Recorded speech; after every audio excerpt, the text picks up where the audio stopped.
Hey, welcome to Graphic Policy Television, GPTV. I'm Brett, in my hands is Transformers number 17. The series has been off the hook, off the rails in all the best ways. It's written by Daniel Warren Johnson. Jorge Corona is the artist. Mike Spicer is the colorist. Lettering's by Rus Wooton. There's actually kind of like four plot lines, I guess, that are going through this issue. One, you've got a Thundercracker Skywarp thing going on.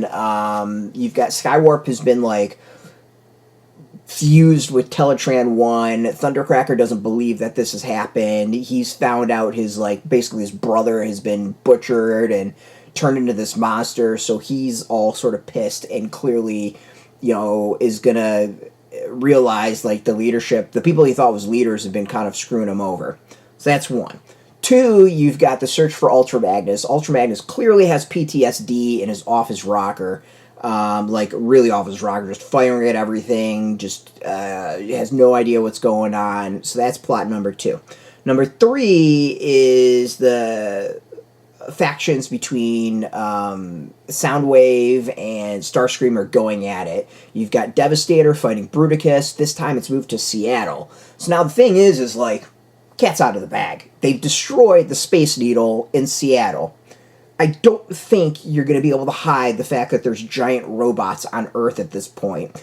So where this goes and how it impacts things like G.I. Joe should be really intriguing, because still at this point G.I. Joe's not 100% sure exactly what the hell is going on. But they're destroying Seattle. I don't think this is one that's going to really be able to hide very well. The others, the Autobots, are trying to do their thing to protect, all hell's breaking loose, basically, in this giant battle. It's some cool stuff. Fourth plot line, and this is the one that I kind of, little going back and forth on. So, Cliffjumper's stuck on Cybertron. He's with Alita 1. Cliffjumper has come up with the idea of, if we can get some sparks, we can go take it to whatever the machine that creates Transformers, and we can get some more warriors. They pull that off. The end result is interesting. And it kind of reminds me of a few things. So, it's a plot line stolen directly from Transformers. There was the whole Frankenstein robot that they created that became a shell of a living being.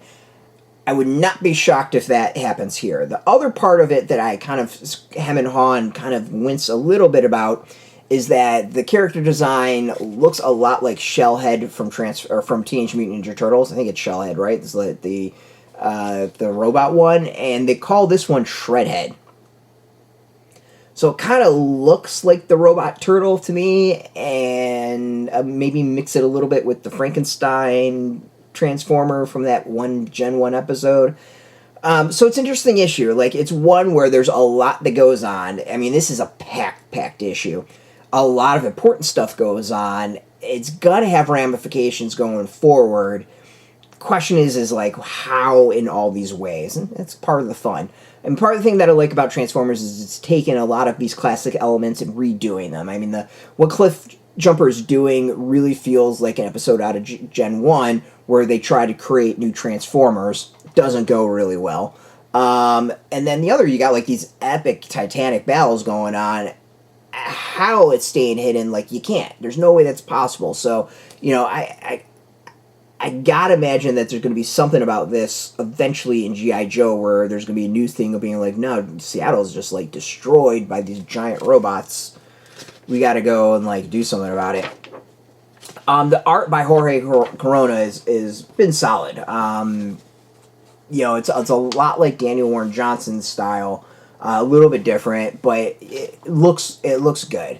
I mean, to me here, Ultra Magnus looks just broken, completely broken, and Cliffjumper is just so sad.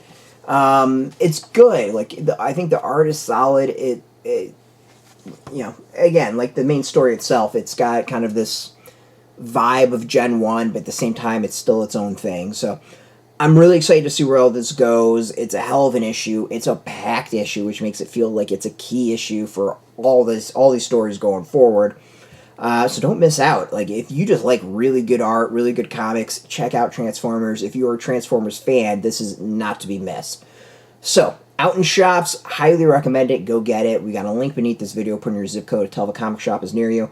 No shop, no problem. We have some links where you can purchase your own. There'll be affiliate links, so you get a small percentage, and by doing that, you help support our site. As always, just watching our videos support us as always as well. If you're into comics, check us out every day at graphicpolicy.com. We're on Facebook, we're on YouTube, we're on TikTok, Threads, Blue Sky, all that stuff. All at Graphic Policy, keeping it nice and consistent.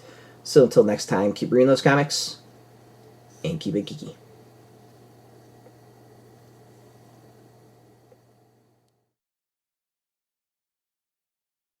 Hey, thanks for watching the previous video from Graphic Policy Television. Just by watching, you help support our site. Thank you so much. Now, if you're watching these videos, you probably care about geeky things like movies, television, comic books, toys, games, video games, you name it. You can go and subscribe right now to our YouTube channel to stay in touch and catch all the new videos, or check out our website at graphicpolicy.com. There's a nice link on this end of the video. But as always, thank you for watching. Keep on rocking and keep it geeky.